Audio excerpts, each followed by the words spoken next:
Hello friends, welcome to quick revision point. My name है Raksha Srivastava. Friends, आज हम आधुनिक भारत को हम डिटेल में समझेंगे पॉइंट टू पॉइंट, जो कि फ्रेंड एग्जाम के लिए वेरी इंपॉर्टेंट है। ओके, तो यूरोपीय कंपनी का भारत आगमन जो हुआ था फ्रेंड, उसमें पुर्तगाली आए थे।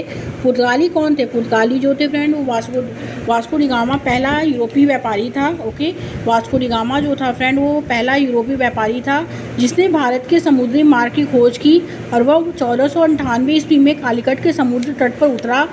और पुर्तगाली का भारत में पहला गवर्नर डी अल्मीड़ा था। ओके, जिसका जो आया था 1505 से 1509 ईस्वी तक था। और 1509 ईस्वी में अल्बुकर्क, ओके, अल्बुकर्क भारतीय क्षेत्र में पुर्तगाली गवर्नर जनरल जो है वो नियुक्त किया गया। ओके, तो भारत में पहला पुर्तगाली जो गवर्नर जनरल था, कौन नियुक्त किया गया? तो वो अल्बुकर्क था। ओके, और 1510 में फ्रेंड उसने बीजापुर के यूसुफ आदिल शाह से गोवा छीन लिया। और 1632 ईस्वी में शाहजहां ने पुर्तगालियों को हुगली से बाहर कर दिया। 1668 ईस्वी में पुर्तगालियों ने अंग्रेज़ों को बम्बई प्रदान किया, और अपनी नौसेना शक्ति के आधार पर पुर्तगालियों ने घोड़े के आयात पर एकाधिकार कायम किया था। ओके, अब हम बात करते हैं फ्रेंड, पुर्तगाली ने भारत के तंबाकू की खेती तथा प्रिंटिंग प्रेस का जो है आरंभ किया।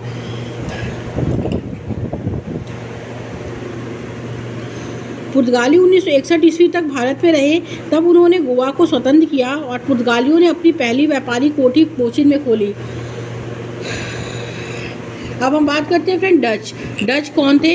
डच जो थे फ्रेंड 1596 ईस्वी में भारत में आने वाला जो था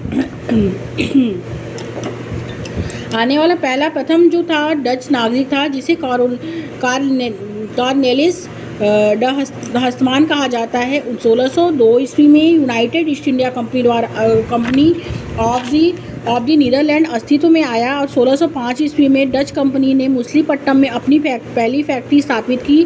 1639 ईस्वी में डचों ने गोवा पर आक्रमण किया, और 1641 ईस्वी में मलक्का पर नियंत्रण के बाद जो था 1658 ईस्वी में लंका पर अधिकार किया। ओके, और 1759 ईस्वी में बेदरा की लड़ाई में अंग्रेज क्लाइव के हाथों पराजित होने के बाद डच कंपनी का नियंत्रण भारतीय क्षेत्रों में जो है समाप्त हो गया। अब हम बात करते हैं फ्रेंड यूरोपीय कंपनियाँ क्या थी? यूरोपीय कंपनी जो थी फ्रेंड, कंपनी जो थी वो पुर्तगाली ईस्ट इंडिया कंपनी, जिसकी स्थापना वर्ष जो थी फ्रेंड वो 1498 ईस्वी तक था।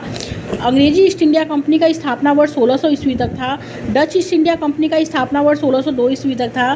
डेनिश ईस्ट इंडिया कंपनी का स्थापना वर्ष 1616 ईस्वी तक था। फ्रांसीसी ईस्ट इंडिया कंपनी का स्थापना वर्ष 1664 ईस्वी तक था। स्विस ईस्ट इंडिया कंपनी का स्थापना वर्ष जो था 1731 ईस्वी तक था। अब हम बात करते हैं फ्रेंड अंग्रेज कौन थे? अंग्रेज जो थे फ्रेंड वो इंग्लिश ईस्ट इंडिया कंपनी की स्थापना 1600 ईस्वी में हुई थी। 1609 ईस्वी में प्रथम अंग्रेज कैप्टन हॉकिंस जेम्स प्रथम का राजदूत बनकर जहांगीर के दरबार में आया। ओके, और 1605 ईस्वी में ब्रिटिश ईस्ट इंडिया कंपनी ने सर टॉमस रो को जहांगीर के दरबार में व्यापारिक केंद्र स्थापित करने की स्वीकृति लेना जो है भेजा, और जहांगीर ने हॉकिंस को 400 का मनसब दिया था। प्रारंभ में ईस्ट इंडिया कंपनी में 217 साझेदार थे, और पहला गवर्नर टॉमस स्मिथ था। 1611 ईस्वी में दक्षिण पश्चिम समुद्र तट पर सर्वप्रथम अंग्रेजों ने मछलीपट्टनम में व्यापारिक कोठी की स्थापना की, और अंग्रेजों ने अपनी पहली फैक्ट्री सूरत में जो है 1608 ईस्वी में स्थापित की। 1717 ईस्वी में फर्रुखसियार ने ईस्ट इंडिया कंपनी को बिना कर दिए बंगाल में व्यापार का अधिकार प्रदान किया, फोर्ट विलियम का निर्माण किया। ओके, अब हम बात करते हैं फ्रेंड 1757 ईस्वी में बंगाल के नवाब जो थे सिराजदौला को प्लासी के युद्ध में पराजित कर अंग्रेजों ने राजनीतिक शक्ति के रूप में अपना वर्चस्व स्थापित किया। और 1764 ईस्वी में बक्सर का युद्ध तथा 1765 ईस्वी में इलाहाबाद की संधि के बाद ईस्ट इंडिया कंपनी का दिल्ली पर नियंत्रण स्थापित हुआ, और 1857 ईस्वी के विद्रोह के बाद 1861 ईस्वी में ईस्ट इंडिया कंपनी के शासन को भारत में समाप्त कर क्राउन का जो है सीधा शासन जो है आरंभ किया गया। फ्रांसीसी कौन थे? फ्रांसीसी जो थे फ्रेंड वो 1764 ईस्वी में फ्रेंच ईस्ट इंडिया कंपनी 1764 में फ्रेंच ईस्ट इंडिया कंपनी की जो है वो स्थापना हुई।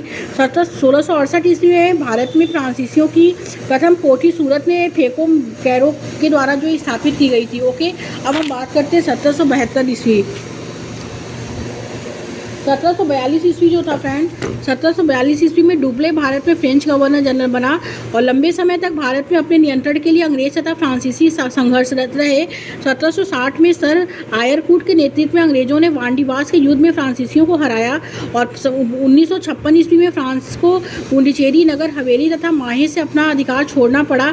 1674 ईस्वी में फ्रांसिस मार्टिन ने पौंडीचेरी की स्थापना की। ओके, अब हम बात करेंगे प्रथम कर्नाटक युद्ध 1746 से 48 ईस्वी, वह ऑस्ट्रिया के उत्तराधिकार युद्ध से प्रभावित हुआ था। दूसरा कर्नाटक युद्ध 1749 से 1754 ईस्वी में हुआ था। इस युद्ध में फ्रांसीसी गवर्नर डुप्ले की हार हुई थी। पौंडीचेरी संधि में युद्ध विराम हुआ था और कर्नाटक का तीसरा युद्ध जो था 1756 से 1763 के बीच हुआ था। और पेरिस की संधि होने पर यह युद्ध समाप्त हुआ। 1761 ईस्वी में अंग्रेजों ने पौंडीचेरी को फ्रांसीसियों से छीन लिया। ओके, अब हम बात करेंगे डेनिश जो था फ्रेंड, वो डेनमार्क की व्यापारी कंपनियों का गठन 1616 ईस्वी में हुआ था। इस कंपनी ने जो था तेंकुबार तमिलनाडु तथा सेरामपुर बंगाल में अपनी फैक्ट्रियाँ स्थापित की। 1868 ईस्वी में डेनिश कंपनी ने निकोबार द्वीप पर अपने अधिकार अंग्रेजों को बेच दिए तथा भारतीय क्षेत्र में उनका नियंत्रण समाप्त हो गया। ओके, और बंगाल के गवर्नर जनरल कौन थे? वारेन हेस्टिंग 1772 से 1785। वारेन हेस्टिंग जो थे फ्रेंड 1772 ईस्वी में वारेन हेस्टिंग बंगाल का गवर्नर जनरल बना। ओके, तो बंगाल का गवर्नर जनरल कौन था? तो वारेन हेस्टिंग था। और 1772 ईस्वी में दैत्य शासन की समाप्ति की घोषणा की गई और सरकारी खजाने का स्थानांतरण मुर्शिदाबाद से कोलकाता कर दिया गया। ओके, अब हम बात करते हैं फ्रेंड 1773 ईस्वी में रेगुलेटिंग एक्ट के बाद उसे बंगाल का गवर्नर जनरल बनाया गया और वारेन हेस्टिंग ने प्रत्येक जिले में एक दीवानी तथा फौजदारी न्यायालय की स्थापना की। 1773 ईस्वी में रेगुलेटिंग एक्ट के तहत कलकत्ता में सुप्रीम कोर्ट गठित किया गया।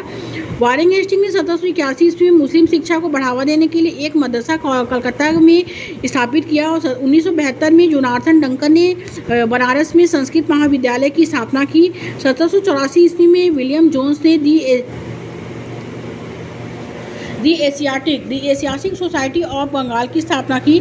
उसके समय रुहेला युद्ध 1774 ईस्वी, प्रथम अंग्रेज मराठा युद्ध 1785 से 82 ईस्वी तथा द्वितीय अंग्रेज मैसूर युद्ध 1775 से 82 ईस्वी तक तथा तृतीय अंग्रेज मैसूर युद्ध 1780 से 84 ईस्वी तक लड़ा गया।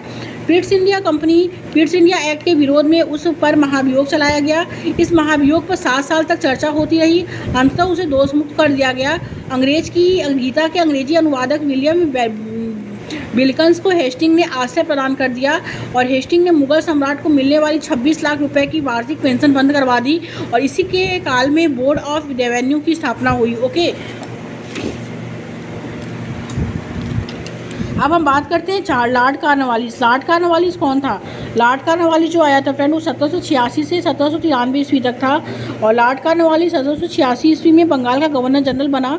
उसके समय तृतीय आंग्ल मैसूर युद्ध 1789 से 92 ईस्वी हुआ और जिसके बाद टीपू से श्रीरंगपट्टनम की संधि की गई और 1793 ईस्वी में कॉर्नवालिस ने स्थायी बंदोबस्त लागू किया जिसके तहत जमींदारों को अब भू राजस्व का 10/11 भाग कंपनी को देना था तथा 1/11 भाग अपनी सेवाओं के लिए अपने पास रखना था। ओके, अब हम बात करते हैं आगे कंपनी के कर्मचारी। ओके, कंपनी के कर्मचारियों के व्यक्तित्व व्यवहार पर जो है व्यापार पर प्रतिबंध लगा दिया गया। उसने कॉर्नवालिस कोड का निर्माण किया जिसके माध्यम से शक्तियों के पृथक्करण का सिद्धांत सामने लाया गया और प्रशासन तथा न्याय की पृथक इकाई गठित की गई।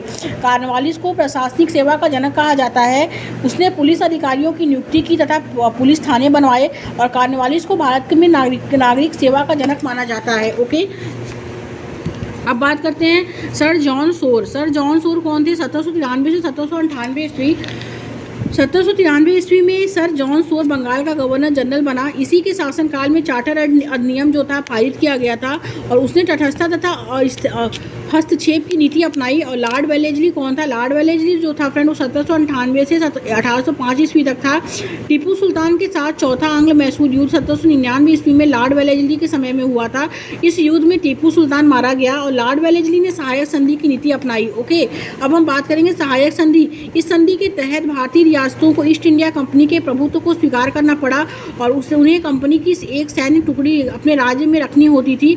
साथ ही कंपनी भी की स्वीकृति के बिना जो है रियासतों का किसी नीति को लागू करना अथवा विदेशी शक्तियों का संबंध स्थापित करना माना जाता था। ओके, अब हम बात करते हैं फ्रेंड द्वितीय अंग्रेज मराठा युद्ध 1803 से 1805 ईस्वी। 1802 ईस्वी में बेसिन की संधि लॉर्ड वेलेस्ली के समय में हुई थी। उसने सिविल सेवा में नियुक्त अधिकारियों को प्रशिक्षण देने के लिए कलकत्ता फोर्ट विलियम कॉलेज की स्थापना की और वह स्वयं को बंगाल का शेर कहा करता था। ओके,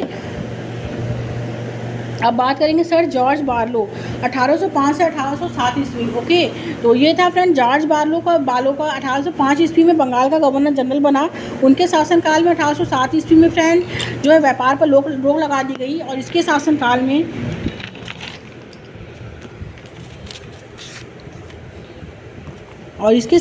में ही जो है फ्रेंड बेल्लोर विद्रोह में हुआ था, जिसमें भारतीय सिपाहियों ने कंपनियों की सेवा शर्तों की प्रतिनिधि दोस्त से जो दर्शाया जाता था। और लॉर्ड मिंटो प्रथम जो था फ्रेंड 1807 से 1813 ईस्वी तक था। लॉर्ड मिंटो प्रथम 1807 ईस्वी में 1813 ईस्वी तक बंगाल का गवर्नर जनरल रहा। उसने 1809 ईस्वी में रणजीत सिंह के साथ अमृतसर की संधि के लिए चार्ल्स मेटकाफ को भेजा था और 1813 ईस्वी में चार्टर एक्ट जो है लॉर्ड मिंटो प्रथम के समय जो है पारित किया गया। लॉर्ड हेस्टिंग जो था फ्रेंड वो 1813 से 1823 तक था। ओके, इसके बाद फ्रेंड लॉर्ड हेस्टिंग 1813 ईस्वी में जो था वो गवर्नर जनरल बना। उसने नेपाल के साथ 1816 ईस्वी में संगोली की संधि की। उसने प्रेम पर लगे प्रतिबंध को समाप्त कर दिया था। उसने पिंडारियों का दमन किया। इसी के समय 1822 ईस्वी का टेनेंसी एक्ट था जो काश्तकारी अधिनियम लागू किया गया था। ओके, अब हम बात करते हैं लॉर्ड एम्सहर्स्ट 1823 से 1828 ईस्वी। लॉर्ड एम्सहर्स्ट 1823 ईस्वी से फ्रेंड बंगाल का गवर्नर जनरल बना। उसके समय प्रथम आंग्ल बर्मा युद्ध जो था 1824 से 26 हुआ, जो यार्नबू की संधि के तहत खत्म हुआ। 1824 ईस्वी में बैरकपुर में सैन्य विद्रोह इसी के समय जो हुआ था। ओके, अब हम बात करते हैं भारत के governor general Lord William batting जो थे फ्रेंड वो 1828 से 1835 ईस्वी तक थे। लॉर्ड विलियम बैटिंग बंगाल का अंतिम गवर्नर जनरल था। ओके, तो बंगाल का अंतिम गवर्नर जनरल कौन था? तो वो था लॉर्ड विलियम बैटिंग। 1835 ईस्वी के चार्टर एक्ट के तहत बंगाल के गवर्नर जनरल को भारत का गवर्नर जनरल माना जा गया और इस प्रकार जो था फ्रेंड विलियम बैटिंग भारत का पहला गवर्नर जनरल बना। ओके, तो भारत का जो था तो इस प्रकार जो था विलियम बैटिंग जो था फ्रेंड भारत का गवर्नर जनरल बना और 1829 ईस्वी में राजा राम मोहन रॉय के सहयोग से सती प्रथा को प्रतिबंधित किया गया। तो सती प्रथा को कब प्रतिबंधित किया गया? तो 1829 ईस्वी में और राजा राम मोहन रॉय के द्वारा किया गया। ओके, नेक्स्ट है फ्रेंड इसमें कि विलियम बैटिंग का कार्यकाल जो था शिक्षा सुधारों के लिए जाना जाता था। ओके, 1803 ईस्वी में यह मद्रास का गवर्नर था और इसी के समय 1806 ईस्वी में माथे पर जाति चिन्ह न लगाने तथा कानों में बालियां न पहनने देने पर बेल्लोर के सैनिकों ने विद्रोह कर दिया। सन 1835 ईस्वी में बैटिंग ने कलकत्ता में जो है कलकत्ता मेडिकल कॉलेज की स्थापना की। इसने भारतीयों को उत्तरदायी पदों को नियुक्त किया। मैकाले की सिफारिश को लागू करते हुए अंग्रेजों को शिक्षा का माध्यम बनाया गया और बैटिंग ने ठगी प्रथा की समाप्ति के लिए कर्नल स्लीमैन को नियुक्त किया और उसने 1830 ईस्वी में बालिका हत्या को प्रतिबंधित किया। ओके, अब हम बात करेंगे लॉर्ड चार्ल्स मैडकॉफ 1835 से 1836 ईस्वी। इसने अपने एक वर्ष के कार्यकाल में जो था फ्रेंड प्रेस पर से नियंत्रण हटाया और इसलिए इसे जो है भारतीय प्रेस का मुक्तिदाता कहा जाता है। ओके, और लॉर्ड ऑकलैंड कौन था? तो इसके समय की सबसे महत्वपूर्ण घटना है प्रथम आंग्ल अफगान युद्ध 1839 से 42 ईस्वी। 1839 ईस्वी में इसने कलकत्ता से दिल्ली तक ग्रांड ट्रंक रोड की मरम्मत कराई और लॉर्ड एलिनबरो जो था फ्रेंड वो 1842 से 44 ईस्वी में था। प्रथम आंग्ल अफगान युद्ध समाप्त हुआ। सिंध को अगस्त 1843 में पूर्ण रूप से ब्रिटिश साम्राज्य में मिला लिया गया और दास प्रथा का उन्मूलन इसी समय में हुआ। ओके, अब हम बात करते हैं फ्रेंड लॉर्ड हॉर्डिंग कौन था? लॉर्ड हॉर्डिंग जो था फ्रेंड 1844 से 1848 ईस्वी। प्रथम आंग्ल सिख युद्ध 1845 से 1846 ईस्वी इसी के समय हुआ जिसने अंग्रेज विजयी हुए और इसमें जो था फ्रेंड नरबली प्रथा पर प्रतिबंध लगाया गया। ओके, आप बात करते हैं लॉर्ड डलहौजी जो था फ्रेंड 1848 से 1856 ईस्वी तक था और द्वितीय आंग्ल सिख युद्ध 1848 से 49 ईस्वी। ओके, तथा पंजाब को ब्रिटिश शासन में जो है लाल डलहौजी के शासनकाल में हुआ और जगत प्रसिद्ध हीरा कोहिनूर महारानी विक्टोरिया को भेज दिया गया। और द्वितीय आंग्ल बर्मा युद्ध और 1852 ईस्वी में लोअर बर्मा एवं पीहू को अंग्रेजी राज्य में मिला लिया गया। डलहौजी का शासनकाल उनके हड़प की नीति के कारण अधिक याद किया गया था। इस नीति के तहत अंग्रेजी साम्राज्य में निम्न राज्य जो है विलय हुआ। ओके, अब हम बात करते हैं फ्रेंड सतारा जो था उसका वर्ष जो था फ्रेंड वो था 1848 ईस्वी। जो राज्य जो है वो झांसी में पड़ता है और वर्ष 1853 था। जैतपुर 1849 ईस्वी, राज्य नागपुर वर्ष 1854 और जबलपुर 1850 ईस्वी,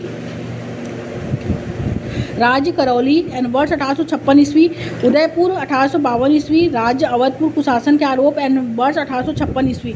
शिक्षा संबंधी सुधारों में डलहौजी ने 1854 ईस्वी के वुड डिस्पैच को लागू किया। इसके अनुसार जिलों में एंग्लो वर्नाकुलर स्कूल प्रमुख नगरों में 3 सरकारी कॉलेजों तथा 1857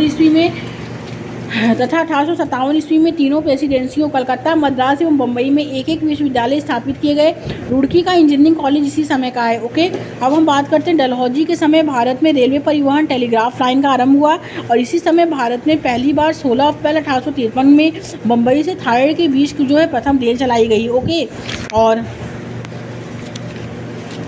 आगे देखते हैं फ्रेंड, नेक्स्ट है इसमें कि 1854 ईस्वी में नया पोस्ट ऑफिस एक्ट पारित हुआ और भारत में पहली बार डाक टिकट का प्रचलन प्रारंभ हुआ। इसने पृथक रूप से भारत में पहली बार सार्वजनिक निर्माण विभाग की स्थापना की और इसने 1854 ईस्वी में स्वतंत्र विभाग के रूप में लोक सेवा विभाग की स्थापना की। ओके, उसने शिमला को ब्रिटिश भारत की ग्रीष्मकालीन राजधानी बनाया और इसी के समय भारतीय नागरिक सेवा हेतु पहली बार प्रतियोगिता परीक्षा शुरू हुई थी। ओके, अब हम बात करते हैं फ्रेंड 1817 की क्रांति क्या थी। 1857 की क्रांति क्या थी। 1857 की क्रांति जो थी फ्रेंड, उसमें क्रांति के कारण क्या थे। क्रांति के कारण जो थे वो थे कि लॉर्ड डलहौजी को राज्य हड़प नीति और लॉर्ड वेलेस्ली की सहायक संधि ने जो था फ्रेंड इसमें क्या किया था, तो इसमें जो किया था फ्रेंड, इसमें महत्वपूर्ण भूमिका निभाई। राजनीतिक कारणों के साथ ही फ्रेंड इसमें जो था राजनीतिक कारणों के साथ ही प्रशासनिक कारण थे भी इस क्रांति के लिए उत्तरदायी थे। ओके, और कोई भी भारतीय उच्च पद तक जो है नहीं पहुंच सकता था। ईसाई धर्म के प्रचार ने भी भारतीयों के असंतोष को उभारा। अंग्रेजों द्वारा भारत का आर्थिक शोषण भी एक प्रमुख कारण था। भारतीय सैनिक भू राजस्व नीति के कारण दुखी थे। सैनिक कारणों में ऐसे अनेक बिंदु विद्यमान थे जो विद्रोहों की पृष्ठभूमि तैयार कर रहे थे और पदोन्नति से फ्रेंड वंचित रखना जो था, भारत की सीमाओं से बाहर युद्ध के लिए भेजा जाना था और देश के बाहर जाने के अतिरिक्त जो है भत्ता नहीं देना था। ओके, अब हम बात करेंगे विद्रोह का आरंभ जो था फ्रेंड वो 29 मार्च 1857 को था। ओके, विद्रोह का आरंभ क्या था, तो 29 मार्च 1857 को मंगल पांडे ने बैरकपुर छावनी में विद्रोह किया। 10 मई 1857 को मेरठ के सिपाहियों ने विद्रोह किया। मेरठ ने ऐसे विद्रोही सैनिकों ने दिल्ली मार्च कर 11 मार्च 1857 को बहादुर शाह जफर को भारत का बादशाह घोषित किया गया और मेरठ के सैनिकों का नेतृत्व जो था वो बख्श खान ने किया था। और धीरे धीरे फ्रेंड इसमें 1857 का ईस्वी का विद्रोह देश में अन्य क्षेत्रों में भी फैला। ओके, अब हम बात करेंगे असफलता के कारण क्या थे।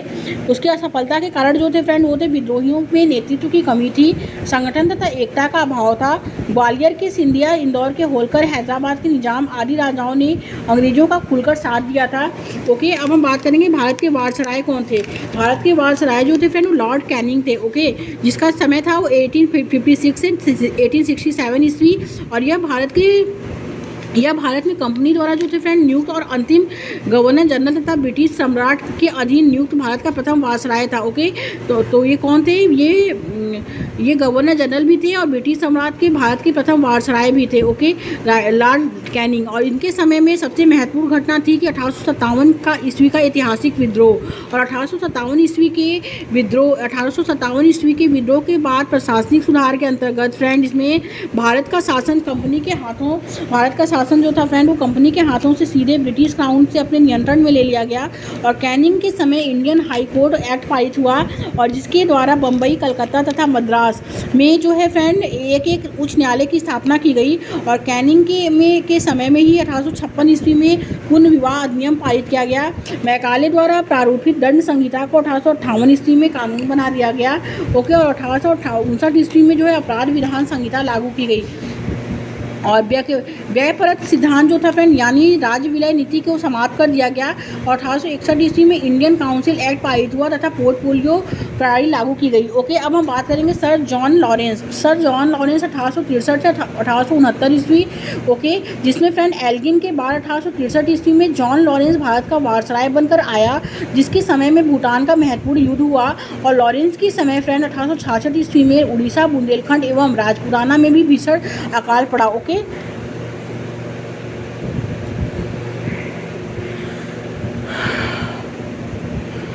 अब हम बात करते हैं फ्रेंड 1857 के विद्रोह के प्रमुख केंद्र तथा विद्रोही नेता। दिल्ली जो केंद्र था विद्रोही नेता बहादुर शाह दीदी और बख्त खां। विद्रोह की संधि 11 मई 1857। उन्मूलन में के सैन्याधिकारी निकलसन थे और हडसन थे। कानपुर नाना साहब तात्या टोपे। विद्रोह की संधि 5 जून 1857। उन्मूलन के सैन्याधिकारी कालीन कैंपबेल थे। लखनऊ विद्रोही नेता बेगम हजरत महल, बिरजिस कादिर। और विद्रोह की तिथि 4 जून 1857। कॉलिन और कैंपबेल थे। ओके, झांसी विद्रोही नेता जो थे फ्रेंड वो रानी लक्ष्मीबाई। और विद्रोह की तिथि जो थी फ्रेंड वो 4 जून 1857। उन्मूलन में सैन्याधिकारी जनरल हारूज थे। और जगदीशपुर कुंवर सिंह अमर सिंह विद्रोही नेता थे। और विद्रोह की तिथि जो थी वो 12 जून 1857। विलियम टेलर विसेंट अयर थे। फैजाबाद मौलवी अहमदुल्ला। और विद्रोह की नीति जो थी फ्रेंड वो जून 1857 ईस्वी। और उन्मूलन में अधिकारी जो थे फ्रेंड वो जनरल रेनॉल्ड थे। इलाहाबाद लियाकत अली विद्रोही नेता थे। विद्रोह की तिथि जो थी जून 1857 ईस्वी थी। और उन्मूलन में सैन्य अधिकारी जो थे फ्रेंड वो कर्नल नील थे। बरेली विद्रोही नेता खान बहादुर थे। विद्रोह की तिथि जून 1857 थी। उन्मूलन में सैन्य अधिकारी विसेंट अयर थे। ओके, नेक्स्ट है फ्रेंड कि अफगानिस्तान के संबंध में इसमें हस्तक्षेप की नीति अपनाई, जिसे सरदार निष्क्रियता के नाम से भी जाना जाता है। इसने जॉर्ज कैंपबेल के नेतृत्व में एक अकाल आयोग का गठन किया। 1865 ईस्वी में इसके द्वारा भारत एवं यूरोप के बीच प्रथम समुद्री टेलीग्राफ सेवा शुरू की गई थी। Okay, thank you friends.